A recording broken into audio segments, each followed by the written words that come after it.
ಎಲ್ಲ ಸರಿಗಿದೆ ತಾನೆ? 500 ಯೂನಿಫಾರ್ಮ್ ಕೊಟ್ಟು ಕಳಿಸಿದ್ದೀರಾ? ಸರಿ, ಥ್ಯಾಂಕ್ಸ್ ಅಣ್ಣ. ನಿಮ್ಮೆಲ್ರಿಗೂ ಪಾರ್ಟಿ ಕೊಡ್ತೀನಿ ಆಯ್ತಾ?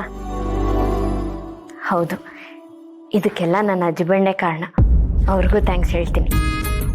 ಯಾರ ಜೊತೆನೋ ಫೋನಲ್ಲಿ ನನ್ನ ಬಗ್ಗೆ ಹೊಗಳಕ್ಕಾಗುತ್ತೆ, ಆದರೆ ನನ್ನ ಹತ್ರ ಸರಿಯಾಗಿ ಮಾತಾಡೋಕ್ಕಾಗದೆ ಕೂಗಾಡ್ತೀರಾ. ನೀವು ನನ್ನ ಬಗ್ಗೆ ಕೋಪ ಮಾಡ್ಕೊಂಡಿದ್ರು ನಿಮ್ಮ ಬೆನ್ನ ಹಿಂದೆ ನಿಂತು ಇದನ್ನೆಲ್ಲ ಮಾಡಿಸಿದ್ದೀನಿ. ಇದೆಲ್ಲ ನನ್ನ ಜವಾಬ್ದಾರಿ. ಹಸ್ಬೆಂಡು, ನಂಗೆ ಗೊತ್ತಿಲ್ಲದೆ ನೀವು ನಂಗೋಸ್ಕರ ಇಷ್ಟೊಂದು ಸಹಾಯ ಮಾಡ್ತೀರಾ. ಆದರೆ ನಾನು ನಿಮ್ಮ ಮುಂದೆ ಬಂದ ಕೂಡಲೇ ಯಾಕೆ ಊರ್ಲೋ ಕಡುಬು ಥರ ಮುಖ ದಪ್ಪ ಮಾಡ್ಕೊಂಡು ಬಿಡ್ತೀರಾ?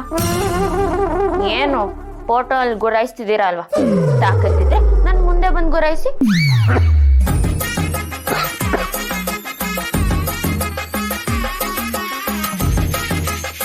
ನಾನು ಅವ್ರ ಬಗ್ಗೆನೇ ಯೋಚನೆ ಮಾಡ್ತಿದ್ದೀನಲ್ವಾ, ಅದಕ್ಕೆ ಅವ್ರ ಕೆಮ್ದಂಗೆ ಅನ್ಸುತ್ತೆ. ಇರ್ಲಿ ಬಿಡಿ ಹಸ್ಬೆಂಡು, ಇವತ್ತು ಪಾರ್ಟಿಯಲ್ಲಿ ನನ್ನನ್ನು ಮಾತಾಡ್ಸದೆ ಹೆಂಗಿರ್ತೀರಾ ಅಂತ ನಾನು ನೋಡ್ತೀನಿ.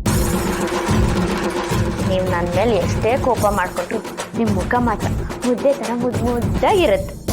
ಮುದ್ದೆ ಬಾ ದೇವ್ರೆ, ಏನು ಇವ್ರ ಮುಖನ ಮುದ್ದೆಗೆ ಹೋಲಿಸ್ತಿದಾರಲ್ಲ.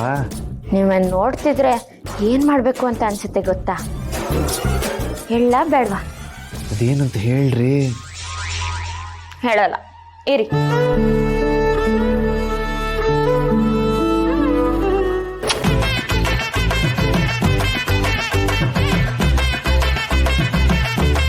ಹೆಂಗಿತ್ತು ಹಸ್ಬೆಂಡ್ ಮುತ್ತು? ಸಿಹಿಯಾಗಿತ್ತಾ? ನೀವು ಹೂ ಅಂದರೆ ದಿನ ನಿಮ್ಗೆ ಈ ಥರನೇ ಮುತ್ತು ಕೊಡ್ತೀವಿ. ಆದರೆ ಏನು ಮಾಡೋದು, ನೀವು ನನ್ನ ಜೊತೆ 2 ಬಿಟ್ಟಿದ್ರಿ, ಅದಕ್ಕೆ ನಾನು ನಿಮ್ಮ ಜೊತೆ 2. ಮನ್ಸಲ್ಲಿ ಬೆಟ್ಟದಷ್ಟು ಆಸೆ ಇಟ್ಕೊಂಡಿದ್ರು, ಅದಕ್ಕಿಂತ ಜಾಸ್ತಿ ಕೋಪ ಇಟ್ಕೊಂಡಿದ್ದೀರಲ್ಲ ನನ್ನ ಮೇಲೆ. ಇವತ್ತು ಪಾರ್ಟಿಲಿ ಹೇಗೆ ನಾನು ಮಾತಾಡಿಸ್ತಾ ಇರ್ತೀರೋ ನಾನು ನೋಡ್ತೀನಿ.